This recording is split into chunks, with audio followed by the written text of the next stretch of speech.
Look at that bad boy.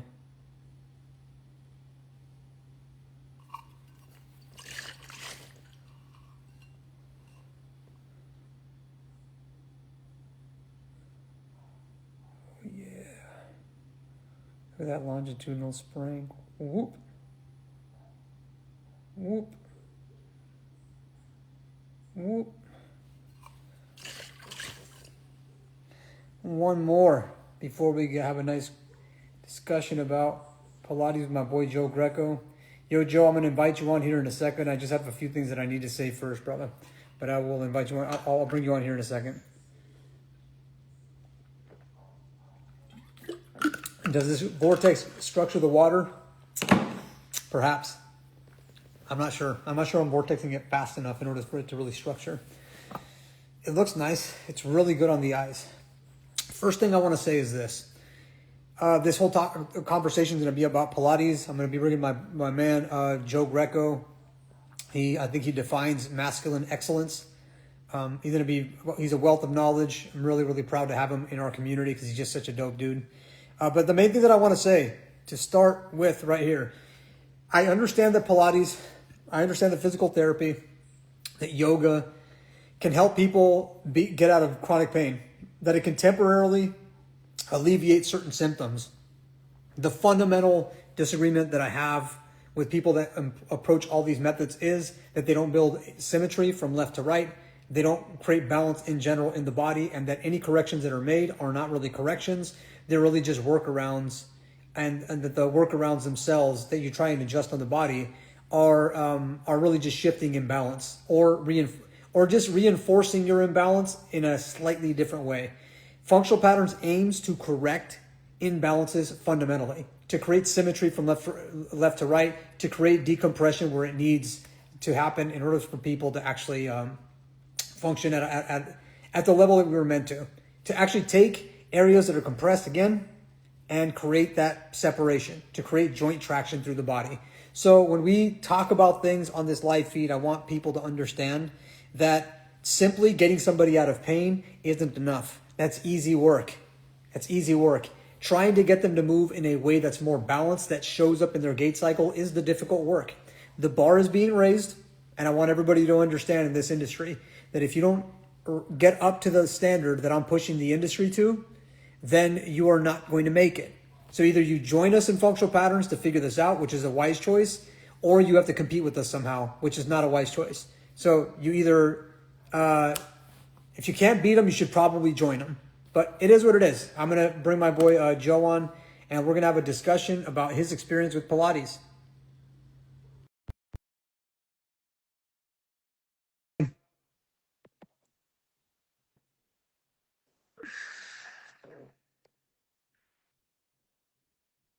Okay. Hey, Naughty. Joe Greco, what's cracking, Savage? How you doing, bro? Good, man. How's your day going? Good. Just living the dream. You know that. Yeah. I saw you posted that on social media a few days back, man. Well, why do you think that you're living the dream? What can you describe Oh what that my is? God, just Like, being able to. hold on. This is important. This is Okay. important, Joe. Okay. Because so many people are fucking miserable in the modern age. Yeah. Miserable. Why are you not miserable? Let's just put it this way. At the point in my life to be involved in an operation that you've developed, and what I'm doing with clients is just the most amazing thing that's happened in my life, and it just keeps driving me to fix more bodies, you know what I mean, to get more clients and to get more results, and Okay. now. So what's the contrast though, Joe? Because people need to understand that, I guess you know what? We need to get into like what's different about now from what you did in the past. Tell people about what your lived experience is being in this industry. Well, the thing is when I taught Pilates, I was always chasing pain. I wasn't No, but eliminating it. let's backtrack. Let's go from the Yeah. beginning. How did everything start for you? Let's go back to the beginning. I want to know. Like when I was a kid. When you, I mean, shit, if you want to, but I just say more professionally. When did Yeah. you, where did you start working? And I know at some point you transitioned into the fitness industry. Explain how Yeah. that Yeah. worked. Because Well, I remember before when we talked, you right. explained a lot about kind of like the history of the industry itself. And it's just, I think it's so, we don't have historians in this industry. I think you Right. understand that. And I Yeah. think if we don't have historians in the industry, we're apt to repeat mistakes from the past.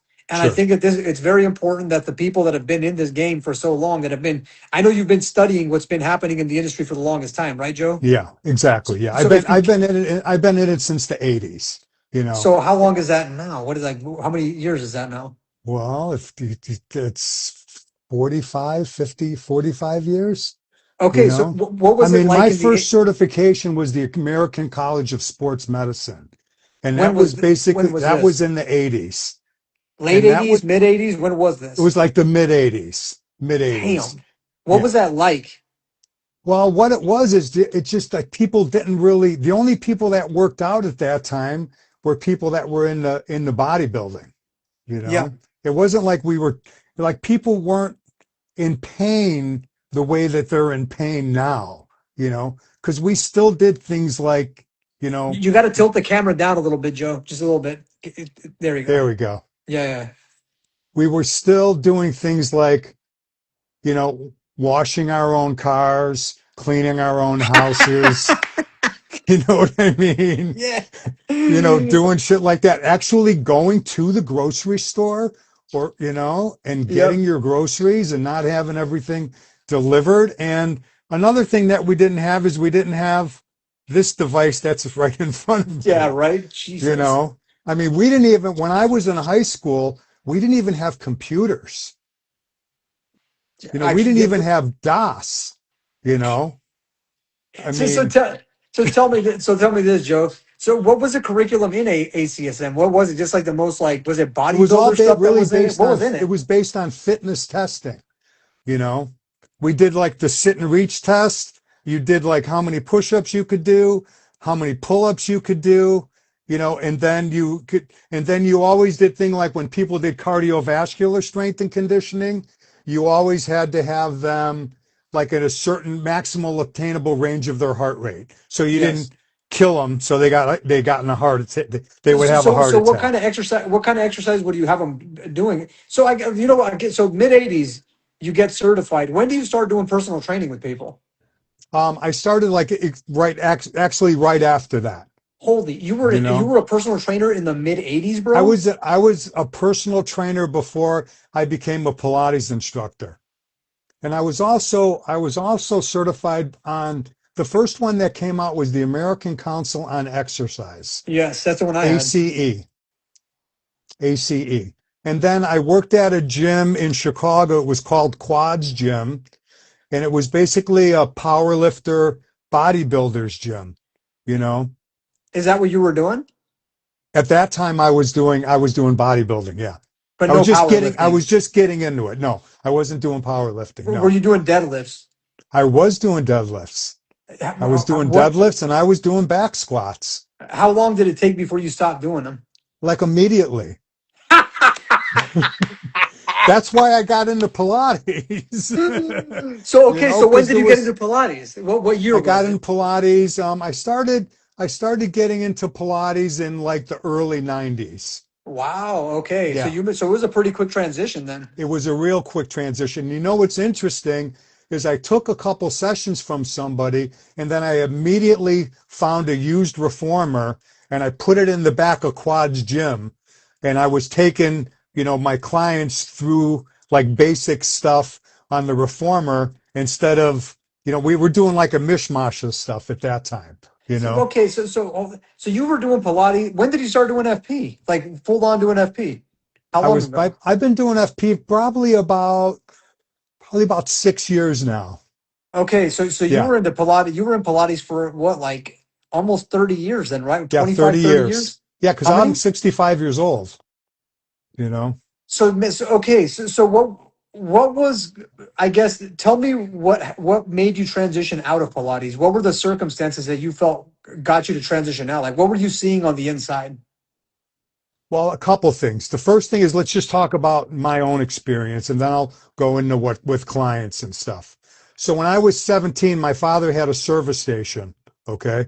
So I had to work, I worked as a mechanic there, you Yep. know, so that was my deal. From the time I was 9 years old till I became a teenager, I had to work in the family business, So I started out, like cutting grass, pumping gas, and and then I started fixing cars and towing cars. Well, one morning I came to work and I had left the car up on the rack overnight because I had to do a brake job in the morning. So when I pulled the tire off of the car to to put the tire down to start, working on the brakes, I threw my back out.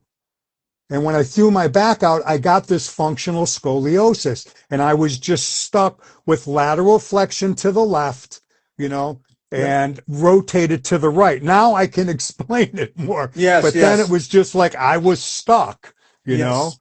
So we called, I was so stuck that I couldn't stand up straight. How old were you? So I was 17 years old. Damn, crazy. 17 years Okay. old, yeah. And what ended up happening is we called the ambulance. They came and got me. They gave me a shot of Thorazine, kind of straightened me out a bit. And then they took me to the hospital. And then when I was there, they just prescribed Norgesic Forte for me. And then it took me like 2 or 3 days after muscle relaxers to just kind of straighten out. And then I could work again. Yep, yep, yep, yep. And you got to And straighten the that's, camera out. There you go. yeah, sorry, it just keeps dropping down. Okay, so I guess so. You've had a functional scoliosis for quite some time here, right? Quite sometimes, yes. And what Yeah. did you feel that Pilates? I'm assuming you did Pilates because you were hoping to straighten that out or something I like that. Or did, what but was the what it would goal? do a couple times a year, I would throw my back out, you know, Okay, and so and I would throw my back out and I would have like a client list. And then here I am, I'm throwing my back out and I can't really work because, you don't want to how tell how your long was it? How clients long was this going on for? That you throwing your back out I from threw the my time that you were back in out. Pilates Even when I was doing Pilates, I would throw my back out. It was by a couple times a year, every year, pretty much. every year, pretty much. Yeah. Yeah. So what went through your mind with it? Like, what were you thinking about with it? Like, were you like, is this just kind of a normal thing? Were you trying to solve it through Pilates? Were you I was looking trying around to at other solve it through methods? Pilates, but the thing is that I was still drinking coffee, I was indulging in, wine and beer, you know what I mean? Not that I was a drunk or anything, but it was part of that lifestyle, you know what Yep, I yep, mean? And yep. that's really a lot of what the Pilates lifestyle is, because there's a lot of partying that goes along with Pilates because of the person that I learned from. I learned from one of Joseph Pilates' disciples, Hold on, basically. there's partying in Pilates? Yeah, there used to be when we would do the workshops, and then on a Friday at the end of the workshops, they would break out the champagne and we would all drink champagne Damn, that's funny and because they're toast kind of what doing that now everything that too. we learned. They So it's because the they would do that exact with CrossFit. opposite. Pardon me? Like they would do that with CrossFit too, man. Like I remember, Yeah. like they would take out their clients to whatever brewery would be like near the box at the time, and then people would just Yes. go get tanked after a CrossFit session. So that Oh was going yeah. on with Pilates even back in the day too. Then that's Even not like a back in new the day. thing. And the thing is that when we would do these like 3-day workshops, like if you could drink the night before and still handle to do the workshop, then you were a stronger person. Go figure that one out. Fucking crazy. So okay, so what was your the moment that you were like, all right, I got to try this stuff. What was it that drove you over the edge? Because clearly, I guess the Pilates wasn't helping. So I'm assuming you were hoping that someone would help you with your scoliosis, or what Well, was it? what I did was, I had this functional scoliosis my whole life, and I got the 10-week online course, and by week 2 from doing all the MFR, I kind of fixed myself, Interesting. you know? Interesting. So what So what was it during that's the, when it the made me really think like, oh my God. And you know what the thing is, Nadi, when you do something so long, a lot of people think like, well, I can't be wrong. I've been doing this for so long. How could I possibly be wrong? How could I possibly devote my life to a method and then wake up one day and realize, shit, it's not as good as this. It's not as good as functional patterns, is it you know? so you concluded that when did you draw that When I got conclusion? myself out of pain, and I can tell you, I can remember the day because in my little apartment here, I have a little I used to have a coffee maker, okay, and it was down on the bottom shelf in my little tiny kitchen, and I would bend over in the morning to make my coffee. And one morning I bent over and I was like, holy shit, I could bend over in a way that I could never bend over before. And then that's when I knew. That's when I knew. That's funny because I guess this is what I want to tell people first. It's like, look, we're not saying that functional patterns is perfect, that it solves everybody's problems. I just will Right. say that it's going to have the highest probability of success out of any other methodology that's out there. We Completely. increase the probability of it. You're using project function technology over in Santa Monica. I'm Pretty sure much daily, yeah. and you're enjoying it. I'm assuming, right? Oh my God, yeah. Yeah. It's a game changer. Yeah, the idea is that we're continuously developing the ecosystem so that it does become like so it helps everybody. So for me, I don't want to leave any single person left behind or whatever. There was somebody here that commented saying that every good Pilates practice incorporates functional patterns. You're saying functional movement patterns. What I'm talking about is functional patterns, the entity functional patterns. That's what we're Yes. discussing here. Functional patterns is an entity, the company functional patterns and what's in it. Because if you're covering functional, so what's the difference between functional patterns and Pilates, Joe? Like, could you explain Well, we to have to you, people? Nowdy. Yeah, obviously, but I what's mean, what's that's the different huge about it? thing. Well, it's just the way that you taught us to really look at the body. So, if you think about the first principles, and then if you think about, the first four, walking, standing, running, and throwing, and Yes. this is how we're analyzing what's wrong with clients' bodies. A client will walk into me and I can like automatically tell like what they did, like if they did something goofy like the last couple of days, because they may have, like a hip shift or a rotation, and where we actually spent a lot of time working on trying to get that a little better. But then what will they do when they get out of pain? They'll go take a Pilates class and then they'll come in and jack their body up again. Why do they And do it? Like, what's the because I don't know. like? It's social, right? It's probably a social thing, right? I think it's really a social thing, You know what? you I know? think we're gonna have to do this, bro. Where it will be like we have to have. I forgot what I called the damn name of it. I'll have to remember. See if I can recall what it is. But I think at some point we have to incorporate socializing in these FP classes, like in our own classes in some capacity that orients around like restoration. Because I get a Yeah. sense that people always feel like they're lacking that whole like the social aspect of it, which is what gets them to gravitate to Pilates. But I think maybe that most of it is just that it's popular and that's what makes people say, hey, well, this is what I got to do because my friends are doing it, my neighbors are doing it. And I think it's just like maybe there's like a social pressure to go down Yeah. that path because their friends invite them and whatnot. So ultimately, so let's say you're in session and you're in a Pilates session with the client versus an in session with the functional patterns set. Like, give me a breakdown of what the difference is with the Pilates class session versus a functional patterns class session that you notice that there's a difference. Well, it's basically the first principles. We're basically just putting people through a system of movement. So there's a specific order that you follow, This is all Pilates, you based. mean? This is Pilates. There's a specific order. Like, and I can just throw out a couple things, okay? And I probably won't mean anything to you, but for Pilates people that are watching, it might mean something. You start with the footwork, which is basically kind of like a hack squat, but you put the femurs in different positions when you do that. Yeah. Then from the footwork, we do the 100, and that's to warm the heart and the lungs. Is that the And one where you then go like that with your that's hands or where you're whatever? pumping the arms and you're supposed to breathe in and out through your nose just to create heat in the body. And Hmm. then the next exercise after that is critical because for like a beginner, it would be leg circles and frog. For someone that's working on just starting to get some spine flexibility, they would do an exercise called short spine. Or for someone who's more advanced, they would do the overhead. And that's where you kind of go into like a huge yoga plow, kick your legs up, like pike up, and then roll down with your feet up over your hips just to elongate your So, spine. so this shit is systemized then, right? It's very systemized, You very know that's systemized. fascinating, bro. Because I was watching Yeah. an interview with Tom Myers, and he was talking about how Ida Rolf would have her 10 Yes. sessions, and they'll be like, yeah, you got to release the front side of the body so then you can Hmm. get access to the back side of the body. Then you start moving into other areas.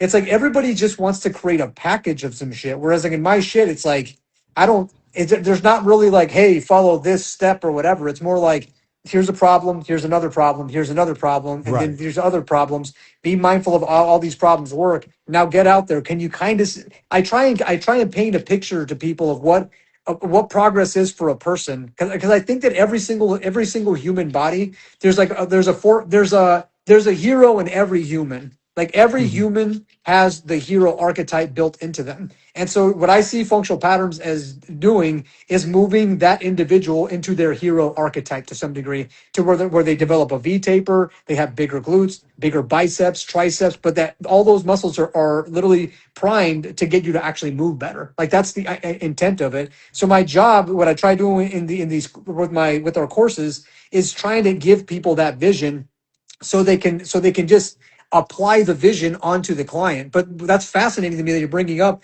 that there's like that there's a set curriculum, which to me is There mind boggling. is. I'm like, how are you going to do that with a body that's as intricate as the fucking human body? That's crazy to There me, is. man. It's very like that. And then, what's interesting is when I first started at Naudi, the certification process was different than it is like when I got out of it, you know? So they actually change the curriculum around to make it more the different pieces of equipment to use all of them at one time. When I first started learning, like when we went to a workshop, I did a workshop. All my workshops I did with Romana Kruzanowska, who actually worked with Joseph Pilates. So she's the one that really brought it to the masses, Really? Pilates passed away in 1968. You know what I mean? So all the Pilates that people are doing is an interpretation of an interpretation of an interpretation of someone else.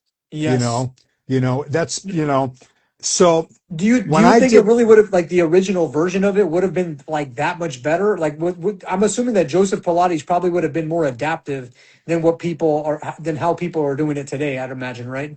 right, but he was the innovator, just like, you're the innovator, Yep. all the original equipment, Joseph Pilates actually built that equipment himself. Wow, that's And crazy. That's and crazy to then think when he about. got older, he had a furniture company called Tritel Gratz in Long Island make the equipment, and they were just making furniture. So everything was made out of aluminum except for the stuff that was made out of wood. You know, Interesting. Interesting. it was a very interesting history of that. So did you ever work with anybody that kind of got out of the like, I guess, the routine aspects of it, that got more intuitive, or is in general, I can't imagine that Joseph Pilates intended to try and fix anybody's scoliosis. That's not anywhere within the doctrine of it, right? Like he had no I interest don't in I that. don't really think people had scoliosis the way that they have scoliosis now. Hmm. Back then. Interesting. And you have to understand something. In the beginning, Pilates trained boxers, gymnasts, and circus performers. He actually trained Max Schmeling, So Who's him and Max his Schmeling? brother, Max Schmeling was a German boxer.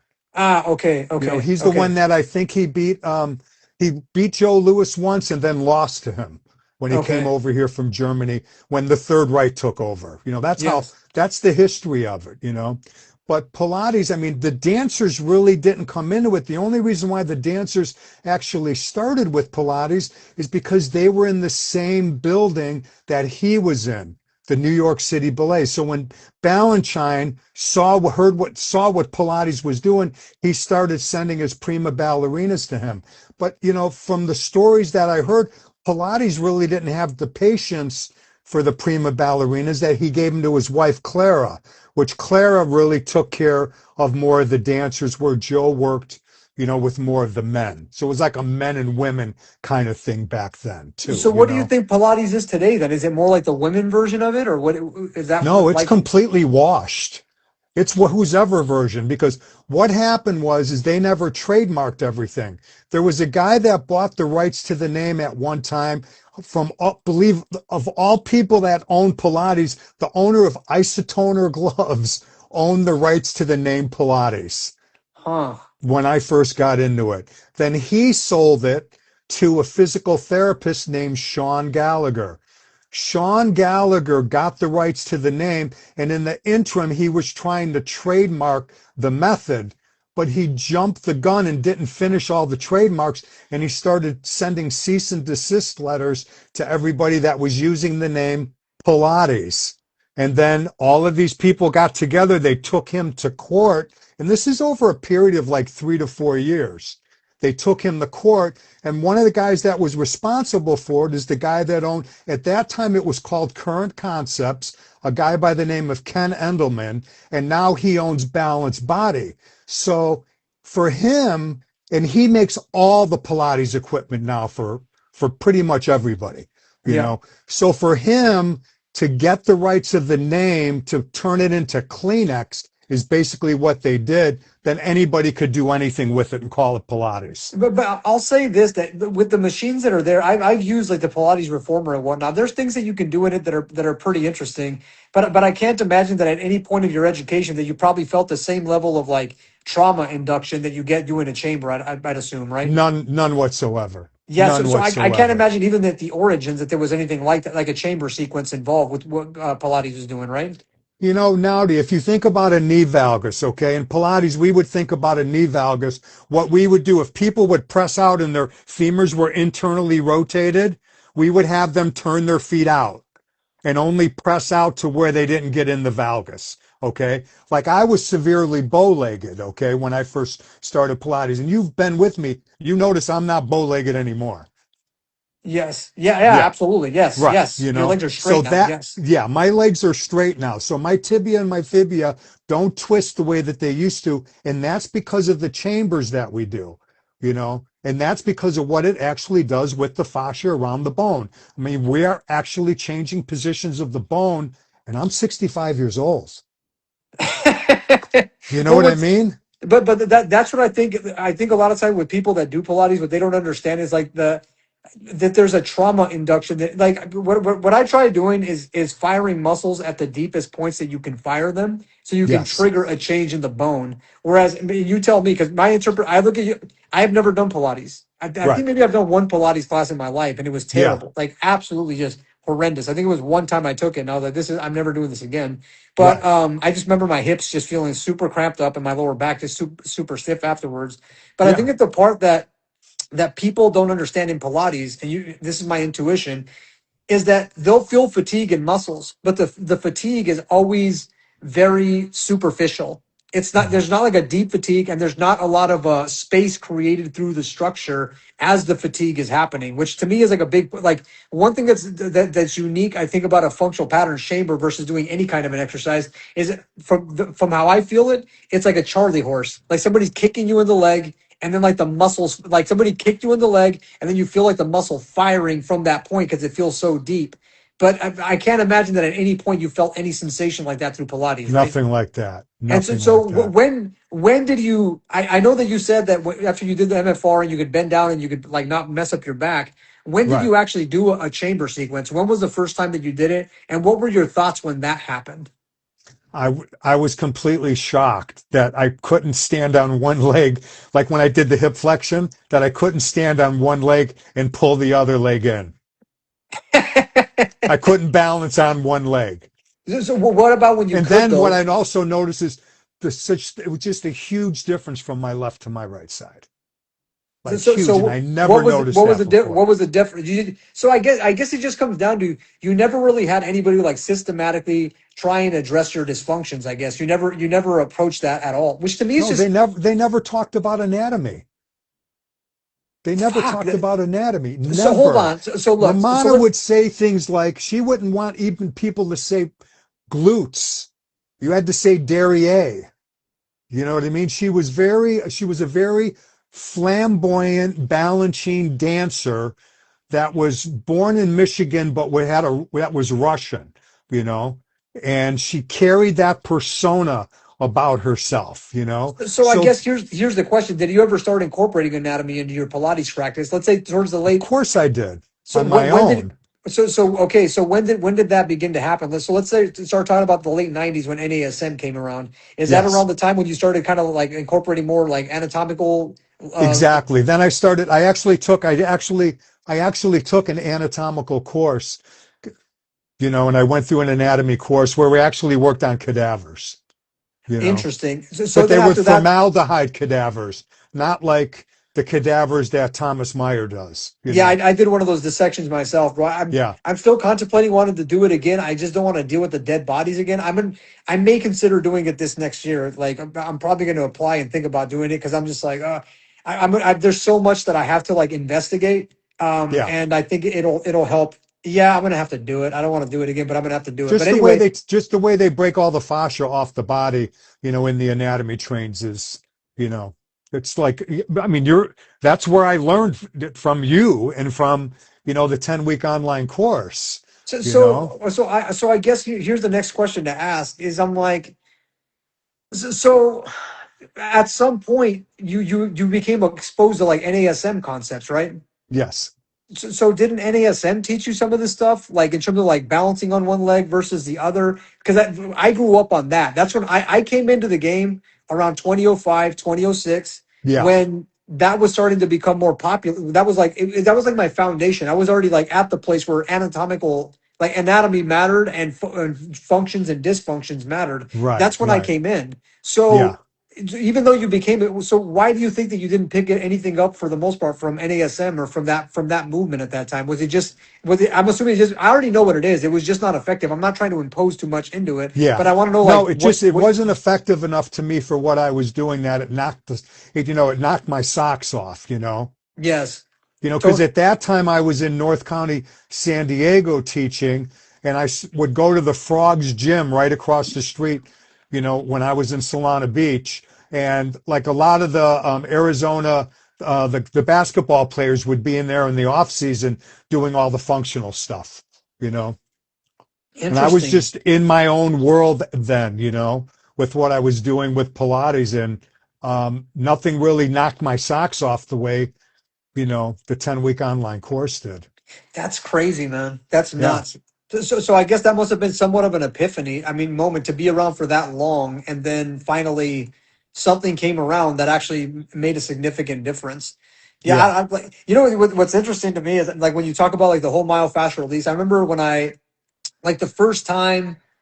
My story was I was in pain. I had problem with my. I remember I think it was both my shoulders, but I know I had a problem with one of my shoulders, and I had pain there for whatever like 2-3 months, and I Hmm. couldn't get rid of it. Then I finally went to this masseuse lady, and she did some work on my pec, my forearm or some shit. I think it was my left shoulder. Because I remember her like putting some pressure on my forearm, and then I just started bawling out. I started like crying, and I was like, "What the fuck?" I started. That's where my first experience with like understanding that you store emotions in your mechanics essentially. So I just started Hmm. bawling out, and I was like, "Dude, what the fuck is going on?" And she's like, "You're fine. It's just like your body is kind of storing the trauma." And I was like, "All right, Right. fair enough." And then she was super expensive, and I Yeah. couldn't afford her, so I needed, and my shoulder felt better, and I was like, okay, how do I continue this? Because it still kind of hurts. I'm like, how do I Hmm. continue this? So I started doing more myofascial release, and I started learning how to like really dig into my fascia well. And I remember my burning bush moment was I think it was like in 2007. It was like the summer of 2007, and I was like, I was at at an LA Fitness, and I was just like rolling on a medicine ball at the time. At that point, everybody was rolling on on foam rollers. People Right. weren't really rolling on medicine ball, so I found myself the hardest medicine ball that I could find, and I was Hmm. just inducing like unbelievable amounts of pain on myself while I was doing these releases, bro. And I remember like my body just feeling like Gumby, and I just walking out of the gym going like, what? I was high, like full Yeah. on. It was like it Yeah. was like that was like my burning bush moment. I remember having that like quite a few times in my life. Ultimately, I'm assuming that for you it had to be something to that degree where you're like you could Oh feel my, like a sense of elation, right? That was kind of like probably completely. the Yeah. moment. It was like a buzz, you know. It So really so was. so where are you at now? Like in terms of like your understandings, like how are you feeling now with the experience after like going through the whole Pilates step or whatever? What would you say? you talked about how you can kind of see people's imbalances and whatnot. That's one of the things that you can notice. Like, Yeah. what else would you say that you notice from your day to day when it comes to working with clients compared to how it was before? Most people are stuck in an anterior hip shift. They don't have their glutes on, their knees are locked, they're standing in their joints, and Yes, they're getting that the phone stance. yes, But to be in that constant that hip hyperextension in a bilateral stance like that and shutting off your complete back line is not really healthy. so that's kind of like the main, like the main thing that you're gathering around. Like you're seeing, you're able to see like the framework of how people generally tend to function throughout the day. I'm assuming, right? Yes, yes. But do you have any clients that don't exhibit those symptoms, or are they just most of them, or do all of them do it, or are there some of All them of that them, don't? most of them have some type of an anterior hip shift. Some are Yes, worse than others. Some of them, may have a huge anterior pelvic tilt and an anterior hip shift, or a posterior pelvic tilt with an anterior hip shift. And then most people have some type of a pelvic torsion. So when you do the pictures from left to right, you can see one side's got a little more of an anterior tilt and the other one's a little more of a posterior tilt. So guess which glute they can't get on? You know what I yes, mean? yep, yep, Those yep, are yep. those are the things that we learn, Absolutely. No, and well, that's this, what's awesome. Because I wanted to just test you there a little bit, Joe, to make sure that you're looking at the nuance and the context of it. But this is for me, it's music to my ears because I'm like, okay, people listen and they understand that there's nuance, that yeah, it's like constantly you have to take everybody as an individual. you And do. you have to take them on as an individual and then treat them as an individual because everybody's got their own problems. And it seems like even with like systems like Pilates, they kind Yeah, of have a one size fits all approach they towards trying do. to fix people, right? But they don't Yeah. like they don't. There's just so many times that even with I've had people that comment on my page and they're like, "I do Pilates different," and I'm like, "Dude, I see so many times where somebody will be like in an extension position or something like that, and like." I'll see like I can just already visualize where there's like joints smashing like that, and then they're shearing on those joints or shearing like Mhm. this as they're getting like gunked up. And what's mind blowing to me is that again, I feel like Pilates has the right intent.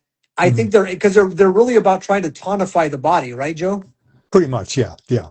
So to me that to me is a righteous goal. I think that they have the right they have the right thoughts in mind when it comes to Yes. trying to fix the body. Is just the implementation of it. It just looks very different. And from my experiences, from what I've gathered, when I've talked to people that do Pilates, they don't really talk about gait. They don't really No, talk about running. They don't really no, talk about throwing. They don't really talk about cutting laterally, no. jumping, anything like that. Like it almost just seems like they're in their box, they're in their bag, and they Yes. only work in their bag, but they never get outside of it for the most part, right? Yeah. So to me, it's just it like I don't do Pilates. I don't. The thing is, so many times people will tell me like, Nowdy, you're the reason you don't like you never understood CrossFit is because you've never done it. The reason that you don't understand powerlifting is because you've never done it. This is Mhm. what they tell me, Joe. And to you, Yeah. you're like, what the fuck? But for me, it's like I could tell. Like when you understand the You're mechanics of smart how enough things are not to supposed to do move. it. What's that? You're smart enough not to do Well, it. it's like when you see the mechanics, you're like, how if I see that things are moving in one direction or the other, like when if I see things moving in a way that I know that they're not supposed to be moving, then Yeah. automatically I'm like, okay, I'm not going to do that. Like I have an intuition about like what like what's going to work and what's not going to work. And so when I looked at Pilates, I'm just like, damn, I can Right. kind of see where it's not that it's all wrong. Like there's some times where I'll see. Have you ever Right. heard of like gyrotonics or whatever? Yes, but that used to be called White Cloud. White Cloud. Okay, so tell Yeah. me about this. So when it was White Cloud, Julian Horvath, was actually in the process of trademarking everything, you know?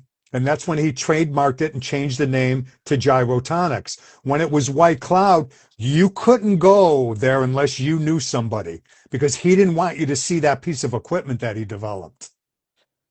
Wow, crazy, bro. But Yeah. I've seen what they do, and I'm like, yeah. Yeah. I can the thing is everybody's doing something right. When I look at power lifters, they do the Yes. Valsalva maneuver. They have a certain kind of bracing that they do. If I Yes. look at bodybuilders, there's some, depending on the bodybuilder, some of them do some correct things. You see them when they do a row, they'll involve a little more trunk flexion to get the lower lats, and then they'll come back Right. up.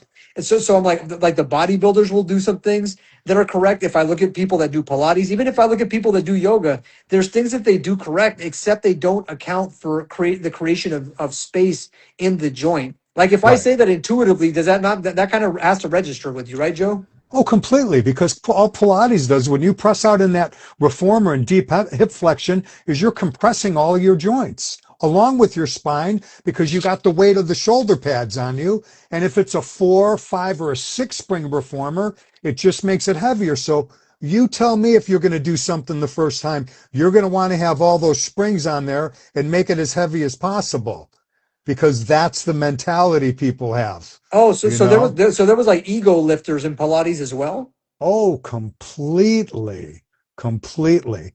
Well, let's put it this way. If you get most of the Pilates instructors were dancers. Yes. So you know what a dancer's body's kind of like, okay? And they're all basically super, super hypermobile. They may have strength for dancing, but what about laterally flexing and rotating your rib cage? Or what about, when Wrestling. you're yeah, That's a exactly. You know, sprinting. I mean, and I really think that's probably why Joe didn't want to teach the ballerinas, you know? yeah, because they were probably engaging in too much of like a dainty set of movements. I would Yeah. imagine it was like absent of oh shit, the lights went out, Joe. No, no, that's okay. I just got to turn this back on. Okay, okay. It's on a timer. Yeah. So So, very very interesting, man. Very like extremely interesting to hear about like how all these methods like there's a history here essentially, and I feel like completely.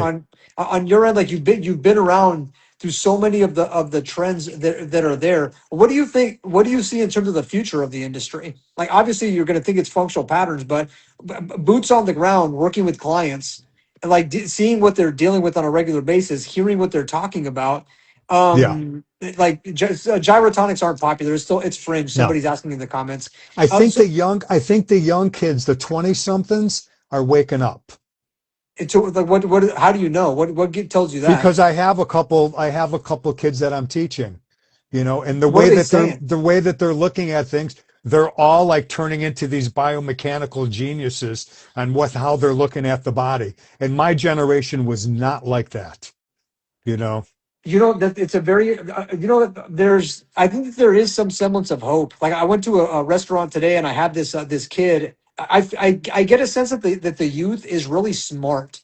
They're really Yes, intelligent and they just need yes, direction. And if they just have the right direction, that they could they could probably end up creating some kind of a utopia or whatever if they just have the right completely. vision. But what's Yeah, cool is that you're saying that based upon what you're seeing, you're saying that based upon what you're seeing, you could see that there's you're witnessing kind of an awakening happening in people where they're starting to understand like essentially the mechanics of their body, and that is probably going to end up shaping how they're going to want to train and pursue like health altogether. exactly. So And they there's no don't they don't want hesitation to on they their don't part. want to pursue something and get injured. And they don't want to be in the sick care system. They Wow, don't that they how old are these kids? I have a young lady who's 22 years old, and just watching the way that she works, it's kind of encouraging.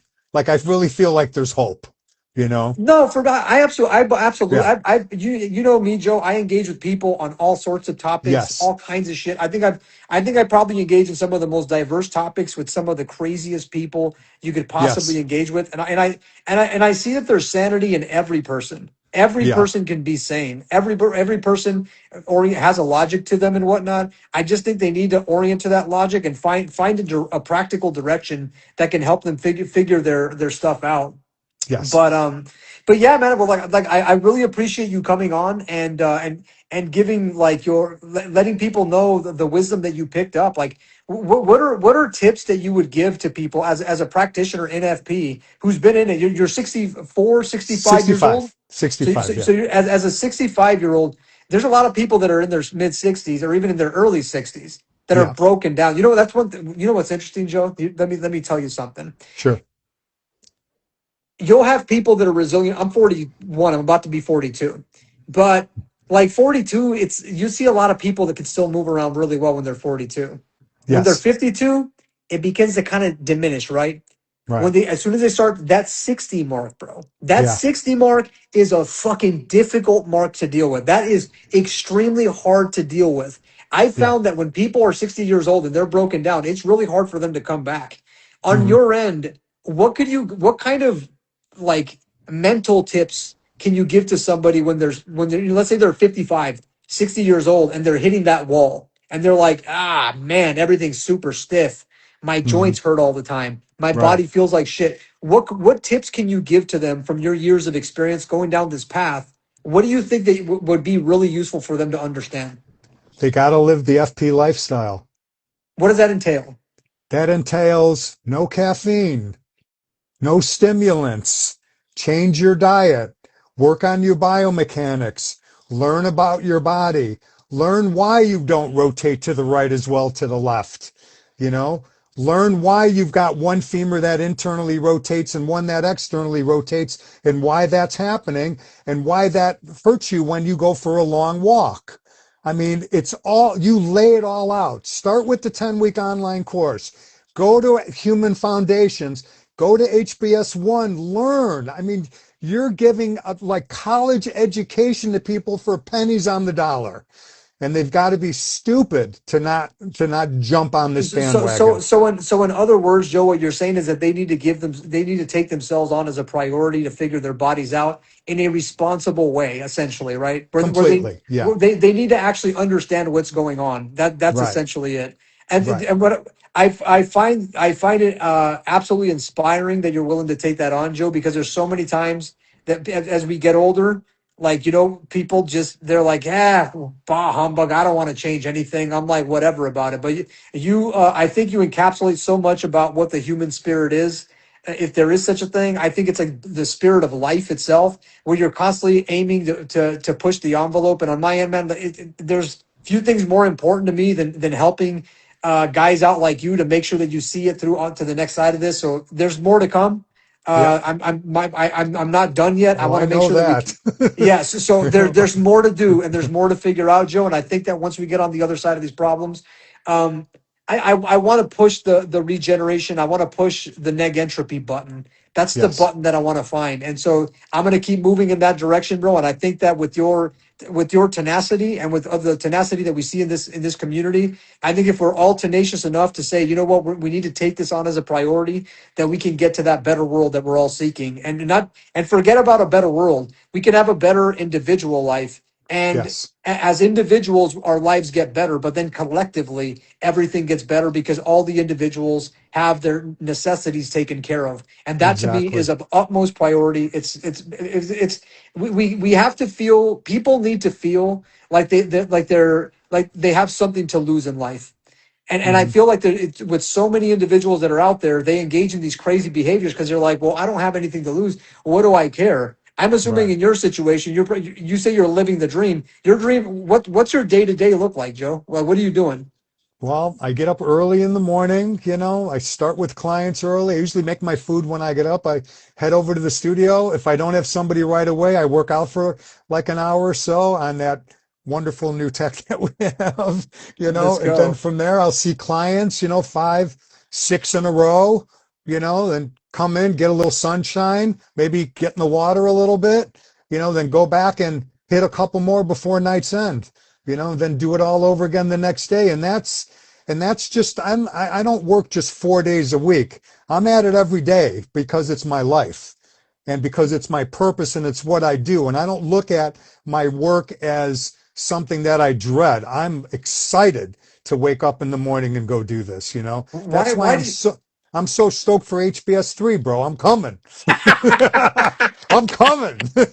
so why do you think that some people don't feel that way, bro? I don't get it. I I don't don't get it understand it. either. I just think they're, you know, privileged, lazy. I mean, I just Maybe they just haven't experienced anything really shitty in their life, and that's everything's just handed to them. But, I don't get it. I don't get it either because I mean, I don't understand why. I mean, I know your courses are killing it as it is, but I don't understand why there's like not a 10-year waiting list to get in. You know what I mean? I just don't get it, you know?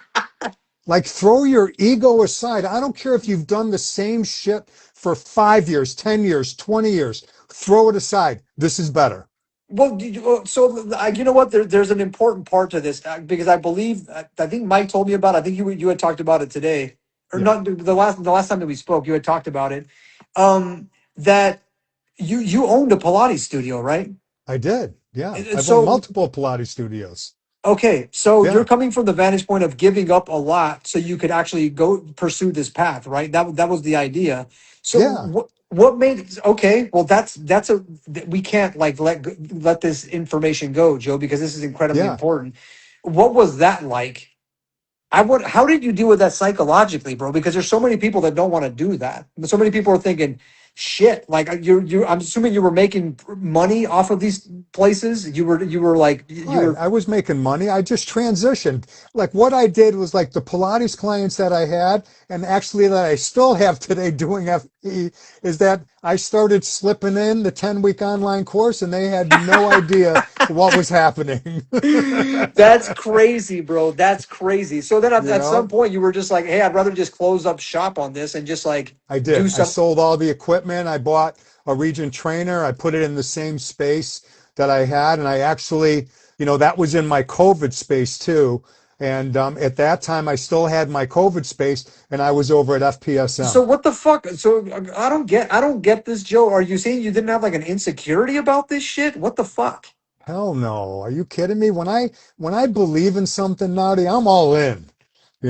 You can ask my Well, daughter and my you know, son so, that one too. you know what's crazy, man, is I've told people before if there's a method that does it better than mine and they're willing to want to educate me and if I pay them and I put the time in and I sign all the disclosures or whatever to say, yeah, here I send my Right. life away because you guys are better. I feel like I would take this same approach, but I'm not sure if I would actually if my ego would be able to tolerate it. But I feel like I Right. adopt the same mindset. But I could be like, well, I created it, so that's why I have my ego attached to it or whatever. But I want to just get to the solution. That's what it is. Somebody just Right. injects me with the serum and I get to the solution. I'm like, fuck it. I'm going to wait. If they develop that serum, I'm going to wait 10 years to make sure that those people don't kill themselves taking that damn serum or whatever. Because it doesn't say there is a serum and they do some shit like that.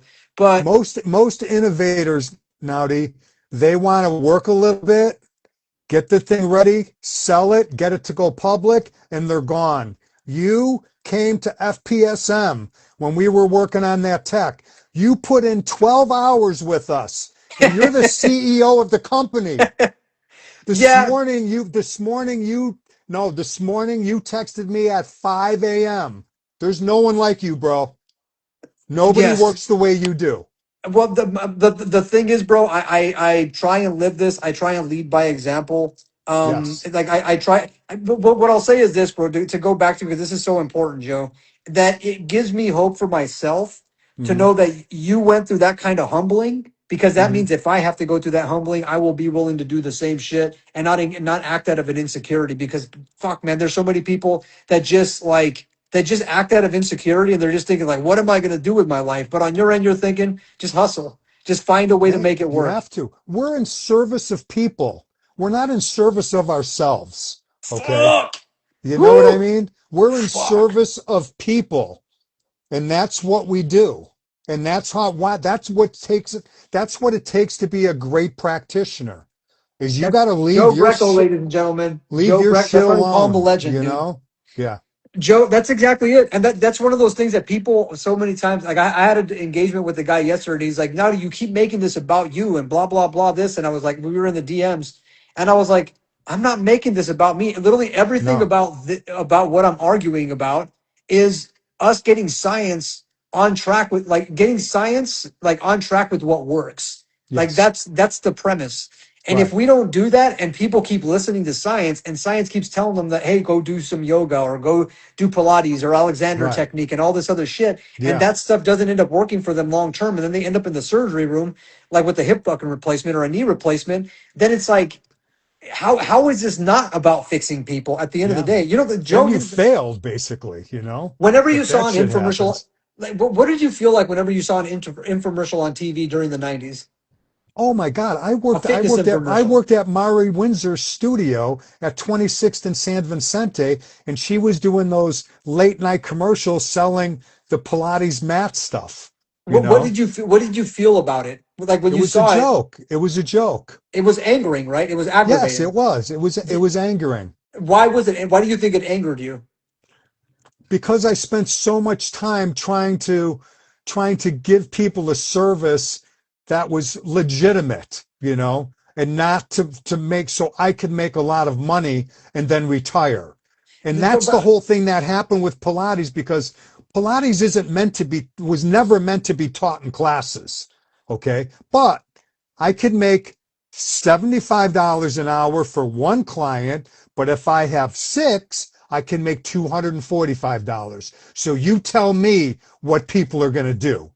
And that's all people care about is the money that goes in their pocket. And you're not like that. well, don't You get me wrong. actually want to you spend your money on developing tech. You know Well, what I mean? you've seen what you've come to my house. You've seen what my Yeah. house looks like and what's inside of it. So I Right, think that, exactly. and anytime somebody's come to my house, it's usually they're like, I remember Pablo when he came out. He's like, bro, he's like, you know what's crazy about when I come to your house? I Yeah. was in an apartment at the time. He's like, I Yeah. walked into your apartment and I looked everywhere and there was not a single thing in there. Like you didn't have any like. And don't get me wrong, I have my kinetic art, but I see that as Right. part of a functional thing because I'll look at it and it stimulates my brain in a way that's like Sure. very. I saw it in a psychedelic trip. And that's why I Right. was like, okay, I want to like bring that into reality. And then so I fucking like every once in a while I'll look at it.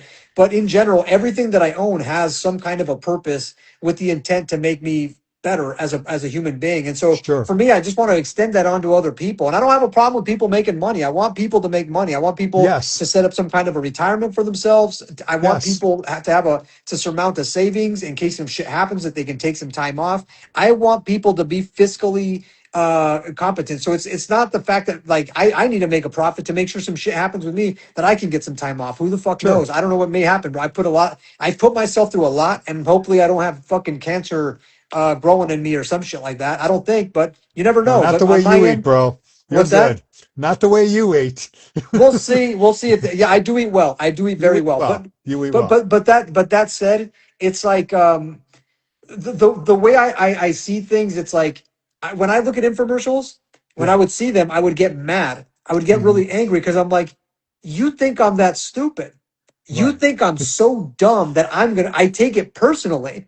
Right. But then what's tripped me out, like when people would do P90X, they Yeah. don't take it personally. They'd be like, I can get in shape in 90 days and then Hmm. like I'll be super ripped and whatnot. And I'm thinking like, dude, what's gonna be the price? Like I'm always thinking Right. this is a deal, right? Like this is a deal. Right. On the back end, what am I going to get on this deal? Is what I'm always asking. What am I Right. going to get on the back end of this deal? You're telling me that I'm going to get these things, but what comes with it? Because there's always a price to pay at the end for any time Right. that you cut a corner, right? Right. So to me, I think about it like that, where I'm like, I wanted people to develop that level of anger so they start thinking responsibly about everything and stop trying to cut corners. Because the more our civilization cuts corners, the more problematic it becomes for all of us because we all that's how inflation rises, Hmm. that's how our national deficit rises, that's how Hmm. depression increases, anxiety, all this Right. suicidality, all this stuff that we Yeah. see, all these problems pretty much exist because in some capacity people are cutting corners,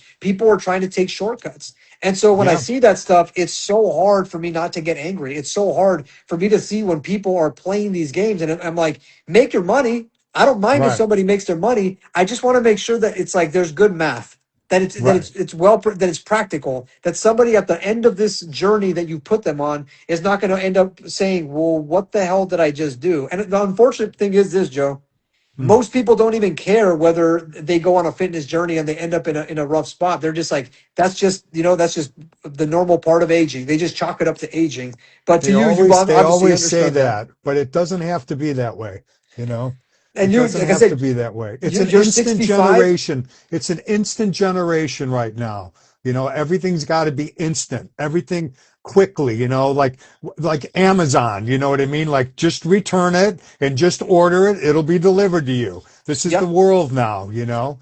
But what we're doing is really kind of more going back to roots and old school, because you actually have to put the work in, and not only do you have to put the work in on your own body physically, but you have to put it in your mind mentally too, It, it, So we it, got to create a little more critical thinking human beings, you Well, know?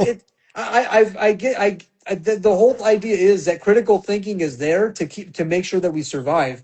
And I Yeah, just think that people, maybe people are starting to realize when we look at like the whole social climate right now, that yeah, things are more unstable than we could have ever imagined. Like I'd imagine when you grew up, you probably didn't feel like society was as unstable at that time as it probably not is at right all. now, right? Yeah, not at all. Yes, so that's the idea. Is that it's like before we had a bedrock of of confidence, we had a bedrock of motivation that Hmm. existed within people that could keep it all going. Whereas right now we have to develop that. It has to be Yeah, developed because we've lost it. It's just like you right. just look at you look at how our culture has developed. Like we've lost so much wisdom that was passed down from prior generations, and it all skipped because we skipped that wisdom simply through social media and through influencers trying to sell one shortcut after the other. And so Yeah. taking the sense of, I'll say this, people need to have a sense of urgency, Hmm. because if we don't take on building up a better society with a sense of urgency,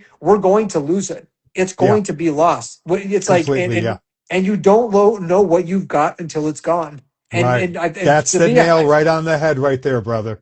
You're and right. so for me, that's why I work. That's why, Joe, I'm up at 5 in the morning. That's why Yeah, I'm up at 10 p.m. And I'm like, you know what? I'll run yeah, on 7 hours of sleep and yeah. sometimes 6 hours of sleep, because I'm like, you know what? If I don't get up right now and try and bring order to this chaos, then Hmm. like if I don't bring organization to this disorder, then we are not going to make it. We are not going to figure it out. And on my end, I go to Whole Foods. I go to, let's say, like some organic health food store, and I'm like, Yeah. what a blessing I have to walk Yes. inside this place and be like, wow, like I feel it feels amazing to be able to hang out in this. It's awesome. Yeah. I have an electric a Rivian.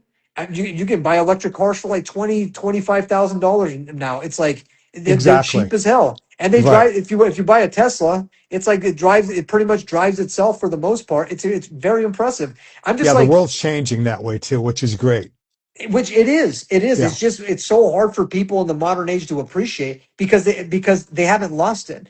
I think Yeah. if they lost it, then they would be like, "Oh wow, it's amazing that we have it." But in order to like get that appreciation, we're going to talk about having to descend into entire social chaos. Like Right. it's going to be like disorder. It's going to be violence. It's going to be just the worst shit imaginable. And so to Yeah. me, us taking that sense of urgency, like you were talking about earlier tonight, Joe, you were saying that for somebody who's 65, they need to look at their body like if they matter, like if it Yeah. counts. I think Right. understanding your body tells you a lot about how the world works, because Hmm. everything is interconnected in the body. Your fascial unity tells you so much about the integration that's in your body, and then you also begin to think about how that extends into the greater ecosystem. I think all these things kind of come together, and yeah, I think people, the youth, everybody right now needs to really sit there and count their blessings and just say, "Man, I'm lucky that I have anything. I'm lucky that I even have access to information." Growing up, Joe, could you Right. imagine having YouTube when you were growing up? No, I wish, you know, Bro, I wish. I'm old enough. When I had to listen to music, we had to go wait in line at the Rolling Stone when an album came out, and that's how you got new music. We didn't have access to new music right at our phone, you know? Insane, bro. It's so crazy. It's so Yeah. crazy to think about, because for me, I remember I remember the idea of being able to watch a screen and take it with you to watch a video. Like when I did that on my BlackBerry, I was like, Yeah. "Oh my God, this is crazy. I can Yeah. be anywhere and I can watch YouTube videos." And I was like, "YouTube? This is Yes. well, it was Google Video for a while. Yeah. I remember downloading videos on like LimeWire and these other software applications or whatever. I don't know if you ever went down that path, but I remember Hmm. growing up being like, "This is amazing that I could download whatever I want." Whereas before, in the mid '90s, late '90s, you had to sit around for scheduled programming. Whatever Yeah. the news fed you is what you got. And Right. maybe you could listen to the radio and you might get like some whack jobs or some nut jobs that would say some crazy stuff like Howard Stern or something like that. But in Yes. general, you weren't going to get any relevant information from pretty much No. anybody. It was Hmm. so hard to find relevant information. And the fact that people can have all this relevant information available to them and then they don't take it on, I'm just like, this is one of my biggest frustrations with people Yeah. that have like FP derangement syndrome. They're just like, Yes. they're so angry at me. And I'm like, dude, I'm like, you're being fed like, I just wish when I was in my early 20s that I would have been given this kind of a fucking head start. I can't imagine what that would have felt like. I'd imagine in your situation, Joe, that's why I'm trying to hurry the fuck up so I can put you back into your early 20s. That's the Yeah. objective. Because I'm like, fuck, Right. I want to hurry up to put this guy there so we can figure that shit out. To figure out this dehydration crisis that our body's dealing with. Get the periosteal fascia hydrated again, so then we can get the bone marrow to volumize more, and then we start getting people to regenerate at a much higher capacity. But for me, since I didn't grow up on this, like I Hmm. have some level of appreciation. And what's mind blowing to me is that there are people that are literally growing up that are 20 years old right now that have Right. no idea that this even exists. Like this idea Yes. of like not having access to information regularly. That Right. does that doesn't even exist. To have YouTube, to have Instagram, and have a live feed like this, they were born into this. If you were born in Yes. the year 2000, you were Right. born into this shit for the most Right.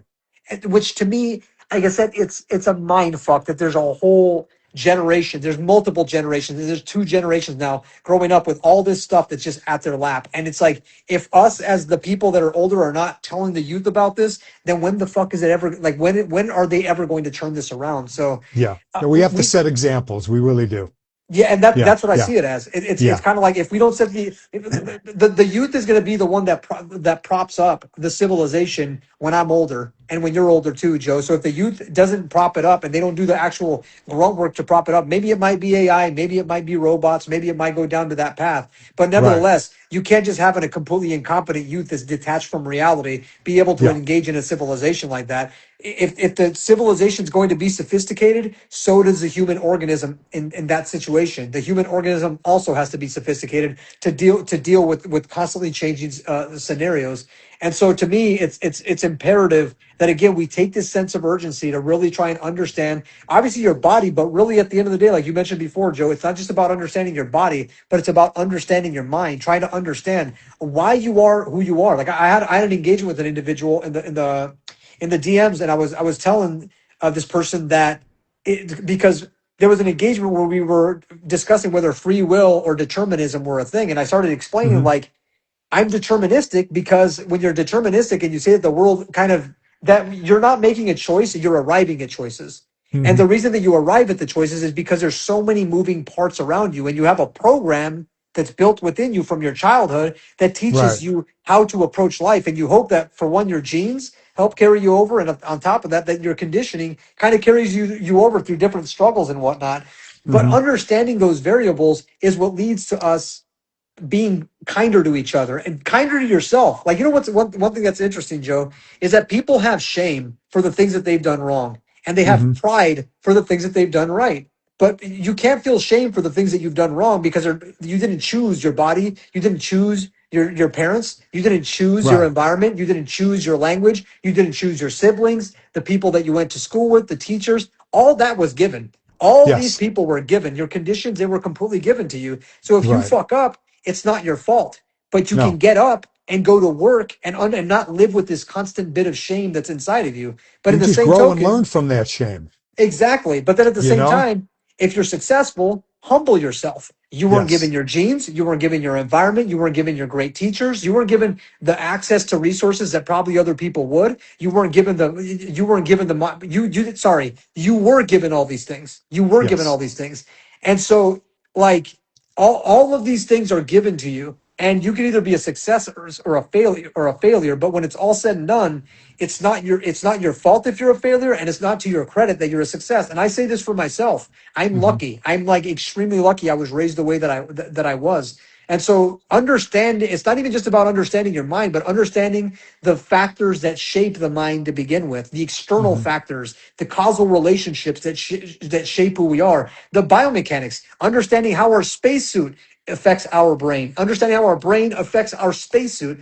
All of these things matter so much. And if we don't develop this level of sophistication to deal with the changing world, we're not going to make it. We're Yeah. really not going to make it. We're at a turning point right now. And that's why right now, like I'm something switched on in me too, Joe, because I've been more public in terms of how I promote things and the way that I talk. I've been more direct than I've ever been, that I've been in a very long time, because I've come to realize that we need leadership in this world. And I'm hoping that I can maybe light a matchstick under somebody's ass to want to get the hell up and do work. And Joe, you're leading by example. You could be taking it easy, a lot easier than you need to, but you still keep going hard in the paint because I guess, is it Because I'm because you living the enjoy it? dream, Naughty. It's a dream, but at the same You time, you know? also understand you have a responsibility as a human Yes, being on this completely. planet, Yeah. right? Yeah. Yeah. So it's a bit of both, right? Yeah. It's a bit of both. Well, And you, when you're given this gift of FP, and I mean, the gift of the 10-week online course, and then just getting involved in your organization with Human Foundation in the HBS courses, and then you're basically making money while you're working with people and fixing people and getting results with people. I mean, it's a no-brainer, you know? and you're making society better. Yes, completely. Objectively, Yeah. when a person doesn't have to take pills, when they don't have to rely on caffeine as much anymore, when they're Yes. no longer in the surgery room, you have quantifiably made the world better. And this is Yes. the thing: if you buy an electric car, yes, it's better to have an electric vehicle. But if the power being generated is not renewable, you use Yes. non-renewable sources of energy to power that car, and you're still, at least we're not breathing it in, which is better. I would say Exactly. Yeah. it's better. But with that said, there's still a trade-off. When it comes to Hmm. what we do, what's the trade-off?